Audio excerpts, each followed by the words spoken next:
Go deep today and have a look at 49ers rookie cornerback Deommodore Lenoir, who's had a very impressive start to his career as a 5th round pick.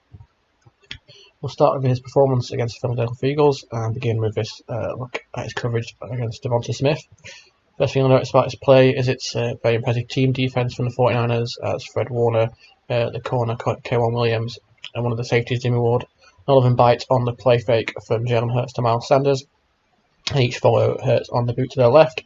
But what's impressive for Lenoir is how he's able to, as we let this run here, recover Smith's initial separation, get back in phase, and so here he gets in front of Smith, he's able to crowd him, make it a very difficult catch for Smith to haul in and forcing completion.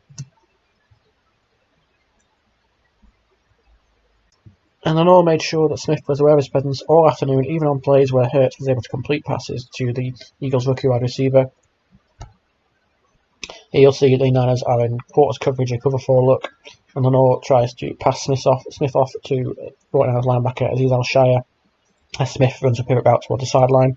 However, Al-Shaair isn't able to get across in time, so Lenoir showcases his excellent recovery speed to get downhill and deliver a physical hit on Smith and knock him out of bounds, making sure it's only a short gain. More impressive work here from Lenoir against Smith, with the Niners in a one-high look, showing a 5-man pressure with man coverage across the board. As you'll see here as I let this roll, Lenoir does a good job of not overreacting to a jab step to the right from Smith. He stays square and then gets his hands on the former Alabama receiver to stay in phase as Smith works downfield. That remains the case as Smith works back towards the ball, with the only reason that the Eagles are able to have a successful play is because K'Waun Williams falls down, freeing up Quez Watkins. Now the Eagles thought they had a touchdown here with Jalen Reagor working against Lenoir with the Niners in man coverage and a one-high look. But as you'll see, Lenoir shows intelligence beyond his experience at the NFL level to ensure this play was called back. He's very smooth in his hip turn at the start of the play. He doesn't panic as Reagor builds up speed down the field. He gets into Reagor's body, pushes him towards the sideline, uses it as an extra defender, and as you'll see there, Reagor has stepped out of bounds, meaning that even though he catches the ball in the end zone, this play had to be called back. Lenoir's awareness of where he was in the field and how to use the sideline as an extra defender helped him avoid giving up a touchdown to Jalen Reagor, but he wasn't able to avoid conceding a big play to Quez Watkins, who goes 91 yards on this catch from Jalen Hurts, throwing it from his own end zone. As you like this roll here, you'll see that the speed of Watkins proves just a little too much for Lenoir. His turn is initially quite good, but he then stumbles as Watkins is able to get a hand on him, giving Watkins crucial separation, and it's only because of the speed of Jaquiski Tartt that the Niners are able to avoid conceding a touchdown. But Lenoir did not get disheartened after giving up the big play, which in the end did not result in a touchdown for the Eagles as they were held out of the end zone by the 49ers. He bounced back in style for another excellent play in man coverage against Smith. The Niners again show a 5-man pressure look, and Lenoir has safety help to his inside in the form of Jimmy Ward, who rotates back to the deep middle. At the snap, he doesn't need it despite Smith getting good inside release here, as you'll see.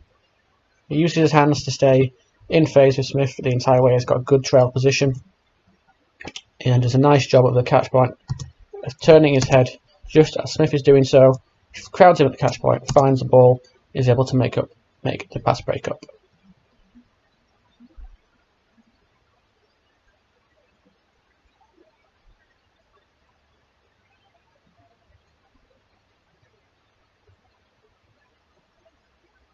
And Lenoir continued the trend of making great plays in coverage against one of the top receivers of the 2021 rookie class, with another excellent effort in man coverage against Smith.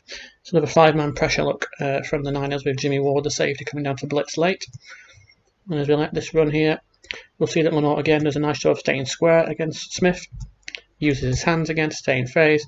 He maybe gets away with a little tug late, but it's immaterial as the ball isn't catchable.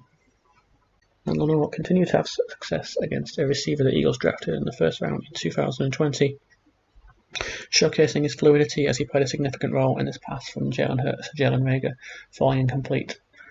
As we'll see, Reagor gets an inside release. It shows good sink in his knees as he tries to break to the outside, but Lenoir does an excellent job of flipping his hips and actually gets out a better break on the ball than Reagor, who stumbles with the interior pressure from Arden Key, making sure an errant throw falls incomplete. Lenoir's awareness again came to the fore as the former Oregon cornerback registered another pass breakup, this time on a scramble drill with Jalen Hurts again looking to get the ball to Devonta Smith on the sideline. You'll see the Niners line up in a 2-deep coverage. It looks to be cover 4 quarters coverage, and as we'll let this roll, we'll see that Lenoir initially looks to get depth to protect against Jalen Reagor running the corner route. However, as Hurts breaks to the right, to his right to escape the pressure, Lenoir realises that Fred Warner is not going to have time to make up the ground to Smith, so he works his way back towards Smith. He's careful not to get there too early and risk a potential pass interference penalty. And as the ball is thrown, he crowds a catch point and makes a play on the ball, which eventually falls incomplete after a wild tip drill.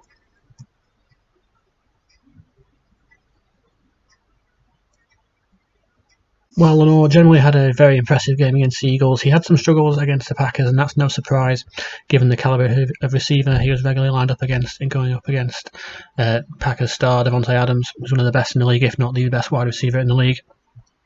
You'll see on this play here when he's lined up in man coverage against Adams, he kind of loses that patience that was such a big part of his game in week 2. He tries to jam Adams, he's in there straight away with that left hand, but Adams, being the veteran that he is, he's been doing this for quite a while now, he's able to swat off that contact from Lenoir, get separation, and adjust excellently to that back shoulder throw to make a really nice catch. The biggest error Lenoir made in week 3 did not come when he was lined up against Davante Adams, it instead came on this touchdown from Marquez Valdes-Scantling in the red zone. The Niners are in a single high look with Jaquiski Tartt as a deep safety, on the near side of the screen, cornerback Emmanuel Mosley and safety Jimmy Ward are both playing man coverage. The linebackers showing blitz, Fred Warner and Azeez Al-Shaair, are both going to drop out and take anything that comes underneath. And it's a misunderstanding this that Lenoir makes his key error. He's lined up on the far side against the tight end, number 85. But number 85 and the inside receiver are both going to come over the middle, becoming the responsibility of the linebackers. At this point, Lenoir should realise that his responsibility is now Valdes-Scantling on the corner route, and he needs to get depth to ensure that he can make a play on the ball and prevent this from turning into a touchdown. He doesn't get that requisite depth, however, and Aaron Rodgers is able to loft a perfect ball over Lenoir to Valdes-Scantling for 6 points. It ended up being a costly error as the Niners lost the game by just 2 points, so there are plenty of other contributing factors to that defeat, but Lenoir will look back and view this moment as a key error in the game that could have helped his team pull out a win. As we saw from the Eagles game, however, he doesn't appear to be one that dwells on mistakes, instead he learns from them, and he'll help to do this in week 4 as the Niners line up against DK Metcalf and Tyler Lockett, two of the best receivers in the game, in a crucial division clash against the Seattle Seahawks.